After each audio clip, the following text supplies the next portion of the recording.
전도 설교를 해야 된다라고 이야기를 들었을 때 많은 고민들이 있었습니다. 전도 설교를 어떻게 해야 하나. 그리고 원래는 제가 지난주에 전도 설교를 해야 되는데 선교사님이 오시는 바람에 제가 한 주 밀렸거든요. 근데 여러분 잘 아시는 것처럼 행복축제가 이틀밖에 남지 않았습니다. 그래서 도대체 어떤 전도에 대한 메시지를 전해야 할까 진짜 고민이 많았어요. 그리고 기도를 많이 하면서 보냈습니다. 그래서 이틀 앞으로 다가온 행복축제를 앞두고 전도의 이론이나 어떤 정도의 방법론이 아니라 전도를 어떤 마음으로 하면 좋을까 하는 것들을 좀 돌아보는 시간이 되었으면 좋겠다라는 생각이 들어서 말씀을 준비하게 되었습니다. 우리 주변에는 예수 그리스도를 통해 오는 놀라운 구원의 은혜를 경험하지 못한 사람들이 엄청 많이 있으시죠? 많이 있으신가요? 우리 주변에는 우리와 같이 예수 그리스도를 믿고 기쁨과 감사로 살아가지 못하는 너무도 많은 사람들을 알고 있습니다. 제가 14교구를 담당하고 있는데 저희 교구에도 VIP로 작정한 숫자가 500명이 넘더라고요. 제가 깜짝 놀랐습니다. 그런데 왜 우리는 그렇게 많은 주변에 믿지 않는 사람들이 있음에도 불구하고 그들에게 복음을 전하는 것을 어려워할까요? 제가 성도님들에게 이렇게 질문하면 가장 많이 하는 대답이 뭐냐면, 전도사님, 저는 말주변이 없어요. 또는 복음을 어떻게 전해야 할지 잘 모르겠습니다 라고 이야기하는 것이 가장 많은 대답이었어요. 그런데 놀랍게도 우리는 복음 전도는 어려워하면서도 다른 전도는 너무 자연스럽게 잘하는 것을 제가 너무 많이 목격을 하게 되었습니다. 제가 집사님이 운영하는 매장에 이렇게 앉아 있었는데 어느 손님이 들어오셨어요. 그리고는 그 매장에서 판매하는 물건을 막 구입하시고 이제 집사님이 계산을 하는 동안 그 손님이 정말 아무 맥락도 없이 누가 묻지도 않았는데 무슨 이야기를 하셨냐면 자기가 탈모가 있어서 너무 고민이 많았다는 거예요. 그런데 어디서 관리를 받고 나서는 머리가 나았다라는 것입니다. 그러면서 막 자랑을 하시는 거예요. 그러면서 자기 머리를 막 이렇게 하시더니 저 머리숱 별로 없는 것처럼 안 보이죠? 막 이렇게 하면서 이야기를 하시는 거예요. 그러면서 어디에 있는 어느 상호다 막 이렇게 이야기를 해주시는 겁니다. 이분이 왜 이렇게 이야기할까요? 실제로 거기에 가보니까 효과를 본 거죠. 그러니까 자기도 모르게 정말 모르는 사람한테도 그 이야기를 해주고 싶은 마음이 들었던 것 같습니다. 제가 한 번은 또 다락방 탐방을 갔는데 그때 이제 이렇게 다과가 차려져 있었어요. 그런데 감이 너무 맛있는 거예요. 근데 저만 맛있다고 느낀 게 아니라 그 순원분들도 다 이 감이 너무 맛있다. 이렇게 드실 때마다 그 이야기를 하는 거예요. 근데 그 감을 준비해 오신 집사님께서 이제 어디서 이 감을 구입해서 샀는데 너무 맛있어서 가지고 왔다. 그러면서 이 감은 요때만 나는 감이래요. 그러면서 이제 막 설명을 해주셨거든요. 그러니까 어떻게 주문할 수 있는지를 막 물어보셨어요. 그런데 제가 그 이야기를 하는 집사님의 표정을 딱 보니까 그 집사님이 감나무를 심은 것도 아니고 그 감을 딴 것도 아니에요. 그냥 단지 구입해서 가지고 왔을 뿐이거든요. 그런데 그 표정에 굉장히 뿌듯함이 묻어 있더라고요. 내가 이렇게 맛있는 감을 가지고 왔어. 이게 뭔가 이게 뿌듯함이 있는 사람이 가지고 있는 그런 마음인 것 같습니다. 내가 써보고 좋은 것, 효과 본 것은 나도 모르게 자연스럽게 말하게 된다라는 거죠. 여러분은 복음의 삶을 살고 계신가요? 살아보니 어떠세요? 행복하고 좋으세요? 그것을 전하는 게 바로 전도입니다. 또한 복음을 어떻게 전해야 할지 잘 모르겠어요. 내가 예수님을 믿는 건 맞는데 내가 믿는 걸 어떻게 전해야 될지 잘 모르겠다. 이런 분들을 위해서 더사랑의 교회가 무엇을 준비하고 있냐면 행복축제를 준비하는 거죠. 믿지 않는 자들의 마음의 문을 열게 하기 위해서 저희가 게스트도 초대해서 그들의 간증을 듣게 하기도 하고 또 내 입술로 직접 복음을 전하기가 어렵기 때문에 목사님들의 복음 메시지를 통해서 그들 가운데 직접적으로 복음을 듣게 한다라는 것입니다. 참 쉽죠? 그런데 이거 쉽지 않다라는 거죠. 행복축제가 이틀 앞으로 다가왔습니다. 이틀 앞으로 다가왔기 때문에 얼마 안 남았네? 다 지나갔네? 이렇게 생각할 수도 있지만 우리가 움직이기만 한다면 이 이틀은 정말 긴 시간이 될 수 있습니다. 그리고 영혼 구원의 놀라운 축복의 시간이 될 수 있습니다. 우리가 먼저 전도하기 위해서는 점검해 보아야 될 것이 무엇이냐면 내가 이런 복음의 삶을 살고 있는가라는 것이죠. 내가 정말 이것들 써보고 효과를 봤다, 정말 좋다, 이러면 전하게 되는 것처럼 우리가 행복축제를 앞두고 VIP들 초대하고 그들에게 다가가기 전에 먼저 내 삶을 점검해 보는 것이 필요하다라는 것입니다. 내가 정말로 복음의 삶을 살아가고 있는가? 정말 기쁘고 감사하고 예수님 한 분만으로 정말 만족한 삶을 살고 있다라고 내가 자신 있게 고백할 수 있는가? 이런 삶이 준비되어야 될 줄로 믿습니다. 행복축제를 준비하는 호스트는 담임 목사님이나 교역자가 아니라 더 사랑의 교회 성도 한 분 한 분이십니다. 행복축제의 주인인 여러분들이 행복하셔야 되는 거죠. 내가 행복축제를 준비하고 믿지 않는 많은 사람들을 초대했어요. 그럼 우리가 무엇을 보여줘야 되나요? 여러분 안에 있는 예수 그리스도 때문에 너무 좋고 기쁜 무엇을 가장 먼저 주실 수 있나요? 여러분의 표정에서 오는 행복함, 기쁨, 감사함입니다. 그런데 이러면 너무 좋지만 간혹은 교회에 다니는데 누가 보더라도 불만이 가득하고 만족함이 없는 삶을 사는 것처럼 보이는 사람들이 많이 있다라는 것입니다. 저도 이렇게 양미간에 주름이 잡히기 시작하더라고요. 그래서 뭔가 제가 되게 불만이 많은 것 같습니다. 저도 이 양미간의 주름을 관리를 많이 신경 쓰고 있는데 뭔가 불만과 불평이 있는 사람들을 보면 여기가 이렇게 인상이 찌그러져 있죠. 결코 이쁘지 않습니다. 또 어떤 성도님은 입만 떼면 불평과 불만이 막 용이 불을 뿜어내는 것처럼 막 그렇게 이것도 불만이고 저것도 불만이고 그런 성도님들도 있다라는 거죠. 좋다고 해서 비싼 값을 지불하고 써봤는데 효과를 보지 못한 듯한 반응을 보일 때가 있다라는 것입니다. 여러분, 복음은 무엇인가요? 복음은 기쁜 소식입니다. 다 알고 계시죠? 성장반 1과에서 다루는 게 복음은 기쁜 소식입니다 라는 거예요. 그런데 정말로 내가 이 복음 때문에 예수 그리스도 때문에 기쁨이 충만한가, 이런 것들을 날마다 우리에게 물어봐야 한다라는 것입니다. 여러분의 삶이 정말 예수 그리스도로 말미암아 기쁨이 충만하고 감사가 넘친다면 그럼 어때요? 우리는 이제 전도할 준비가 끝난 것입니다. 이제 전도할 준비가 된 것이죠. 그것을 내가 신앙생활을 하면서 만났던 예수님, 내가 경험했던 그 좋은 것들을 나누시면 그것이 바로 전도입니다. 여러분 안에 이런 삶들을 잘 준비하셨으면 좋겠습니다. 두 번째는 영혼 사랑하는 마음이 있어야 합니다. 믿지 않는 사람들의 영혼의 헐벗음을 볼 수 있는 영안이 열려야 하는 거죠. 겉으로는 너무 번지르르해 보이지 않습니까? 강남에 정말 범접할 수 없는 몇십억이나 되는 몇백억이나 되는 아파트에 사는 사람들이 있어요. 머리부터 발끝까지 명품으로 휘감아서 누가 봐도 저 사람은 정말 부티가 절절절 흐르는 사람들도 있습니다. 관리를 잘해서 얼굴도 몸매도 중년에 나와 비교해 볼 때 전혀 아줌마처럼 보이지 않는 사람들이 너무 많이 있죠. 가고 싶은 곳, 먹고 싶은 것, 원하는 것을 다 누리는 것처럼 사는 것처럼 보이는 사람들이 있습니다. 세상 근심, 무거운 짐이라고는 1도 없는 것처럼 보이는 사람들이 우리 주변에 있다라는 거죠.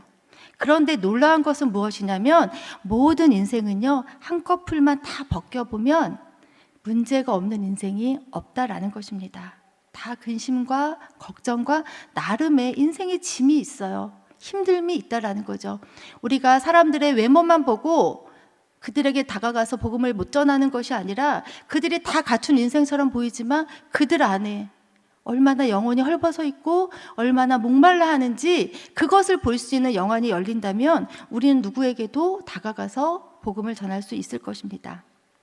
솔로몬은 전도서에서 뭐라고 이야기하냐면 헛되고 헛되며 헛되고 헛되니 모든 것이 헛되다, 이렇게 이야기합니다. 해 아래서 수고하는 모든 수고가 사람에게 무엇이 유익한가, 이렇게 이야기하죠.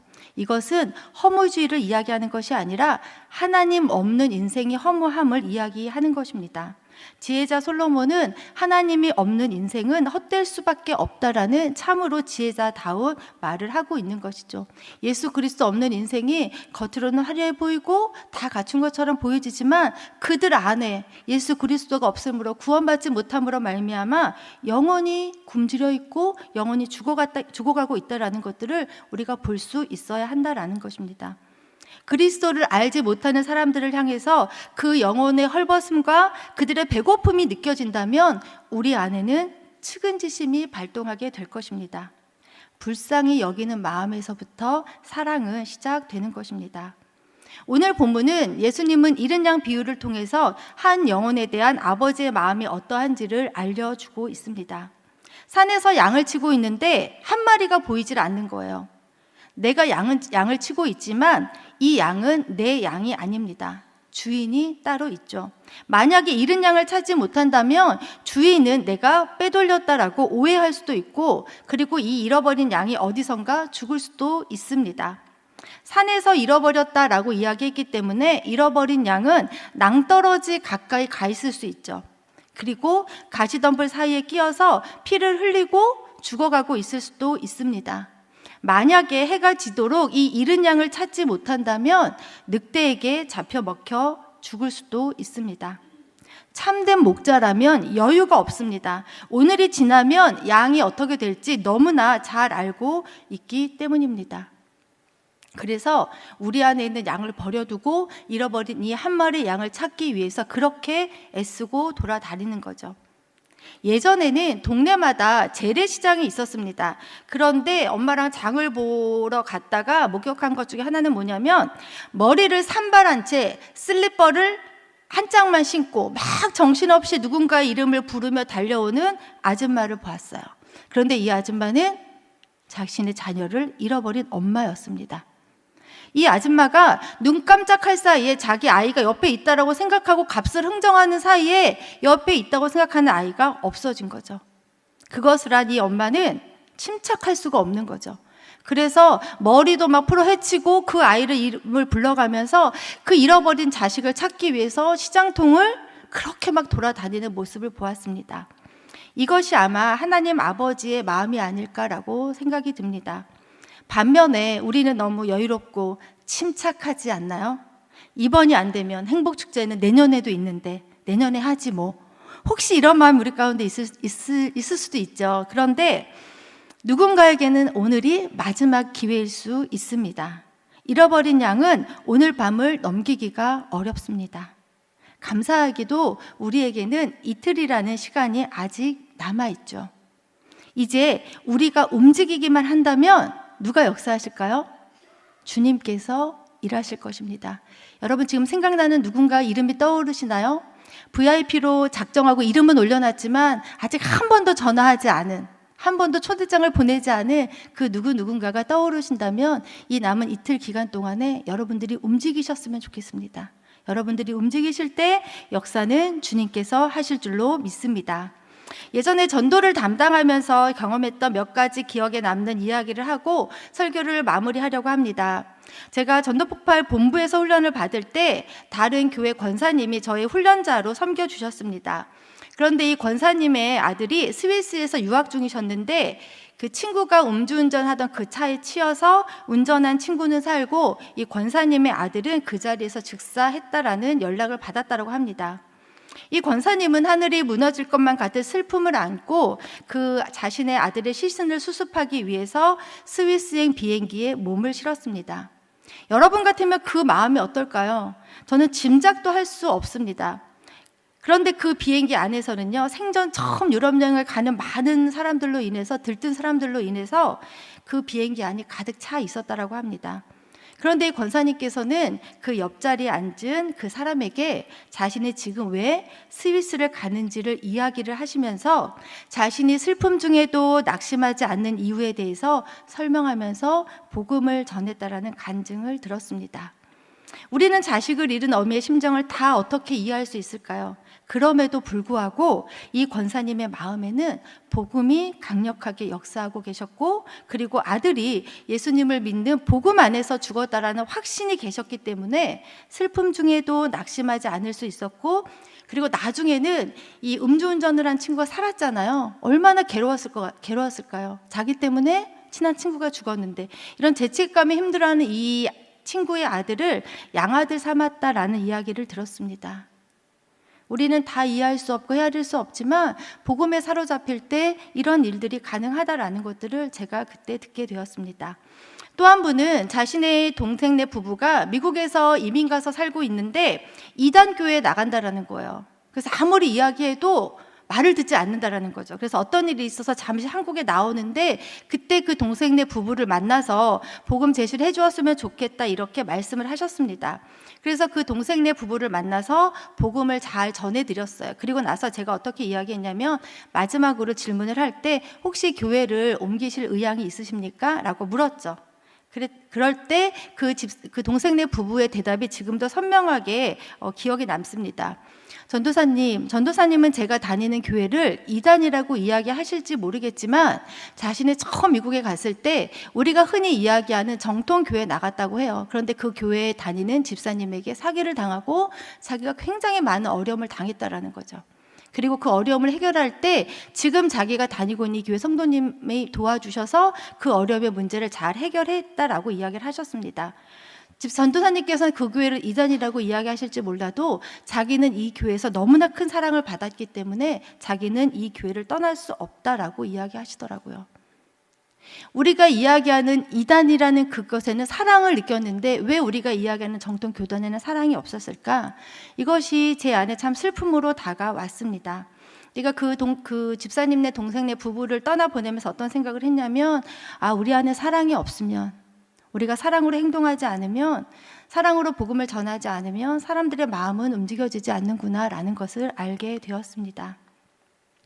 우리가 전도 대상자들을 만나서 밥을 사줄 수도 있고 또 그들에게 좋은 선물을 줄 수도 있죠. 그런데 그것과 더불어서 무엇이 가야 되냐면 정말 내가 그 영혼을 사랑하는가, 그리고 내가 정말 사랑하는 그 예수님의 복음을 이 사람들에게 들려주고자 하는가, 그 마음이 있다면 그 마음이 전달될 때 그분들이 교회로 인도되어져 올 줄로 믿습니다. 또 마지막 한 사례를 이야기하면 이제 저희가 여러분들 전도폭발 훈련을 받아보시면 알겠지만 내 주변에 내가 스스로 전도 대상자를 찾아야 돼요. 그래서 내 주변에 믿지 않는 사람이거나 아니면 신앙생활을 하지만 복음을 다시 들어야 되는 사람들의 명단을 스스로 몇 명 정도 작정하게 되어 있습니다. 그런데 한 집사님은 대상자가 없다고 너무 고민이 많으셨어요. 그러면서도 정말 예수님 안 믿는 한 분이 딱 있었거든요. 그분이 누구냐면 그분의 시어머니셨어요. 그런데 그 집사님이 뭐라고 그랬냐면 자기는 절대로 자기 시어머니한테는 복음을 제시하고 싶지 않다라는 거예요. 시집살이를 너무 호되게 당해가지고 자기는 시어머니에 대한 미움이 너무 커서 우리 시어머니한테는 절대로 이 복음을 전하지 않겠습니다. 너무 단호하게 말씀하셨어요. 그런데 이 집사님께서 전도폭발 훈련을 통해서 계속 하나님의 마음을 알아가면서 나중에 어떻게 말씀하셨냐면 제가 진짜 우리 시어머니를 사랑해서 이야기하는 건 아니고요. 하나님이 하려니까 제가 순종하는 마음으로 우리 시어머니가 허락만 하시면 자기가 복음 제시를 하겠습니다. 이렇게 이야기를 하시더라고요. 그리고 정말로 시어머니에게 복음을 전하셨어요. 그런데 하나님의 계획은 이 시어머니에게 이 며느님을 통해서 복음을 듣게 하신 거였던 것 같습니다. 처음에는 받은 상처나 아픔들 때문에 시어머니에게 복음을 전하고 싶지 않았어요. 그런데 하나님께서 이 며느리의 마음을 움직이시고 그리고 결국은 시어머니에게 복음을 제시했을 때 어떤 놀라운 일들이 일어났는가, 그렇게 완고하고 진짜 못된 시어머니였다고 그 집사님 저한테 이야기했거든요. 그런데 그 시어머니께서 갑자기 복음 제시를 다 듣고 나서는 자기도 교회 나가겠다고 이렇게 말씀을 하셨다라는 거예요. 이 집사님이 정말 깜짝 놀랐죠. 우리는 안 된다라고 생각할 수 있습니다. 그리고 우리는 하고 싶지 않을 수 있어요. 그러나 우리가 움직이기만 한다면 누가 일하신다고요? 하나님께서 일하신다라는 것입니다. 이른 양은 결코 무리 안에 스스로 들어올 수 없어요. 우리가 나아가서 복음을 전하고 이른 양을 주님께로 인도하지 않으면 그들은 하나님 안으로 들어올 수 없다라는 것을 기억하셨으면 좋겠습니다.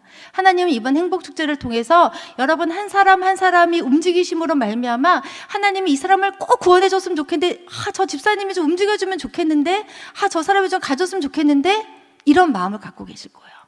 구원은 하나님의 전적인 은혜이고 선물이지만 하나님은 그 구원 사역을 저와 여러분을 통해서 하기를 원하십니다.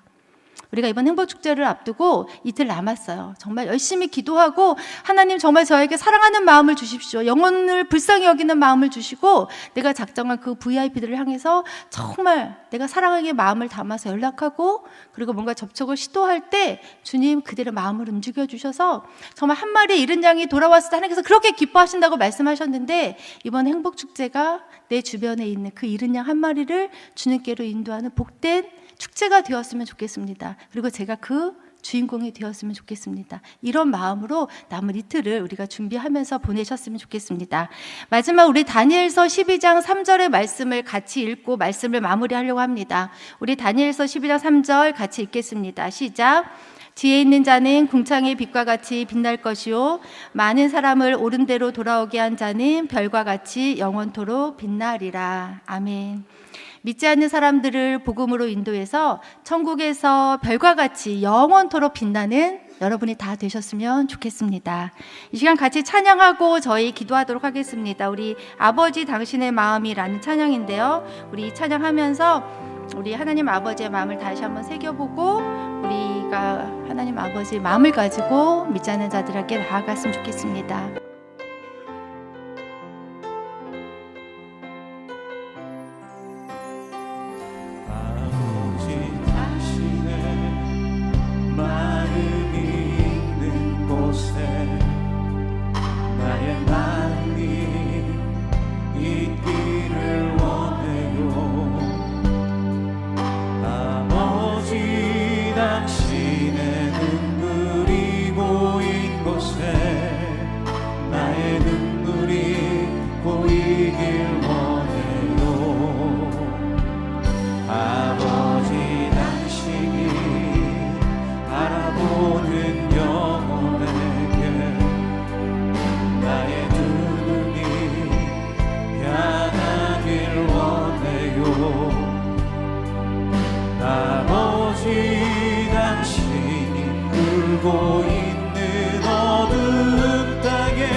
기도 제목 읽고 같이 기도하도록 하겠습니다. 우리 기도 제목 같이 읽도록 하겠습니다.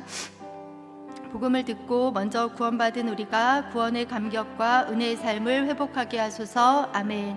잃은 양 한 마리를 애타게 찾는 목자의 마음을 주셔서 우리 주변에 신앙생활을 하지 않는 사람들에게 복음을 전하는 삶을 살게 하소서. 아멘. 이틀 앞으로 다가온 행복축제를 위해 우리가 작정하고 기도하고 있는 VIP들의 마음과 환경을 열어주셔서 교회로 오게 하시고 복음을 듣고 결신하는 은혜가 있게 하소서. 아멘. 우리 기도 제목 놓고 함께 기도하도록 하겠습니다. 사랑해 주님 감사합니다.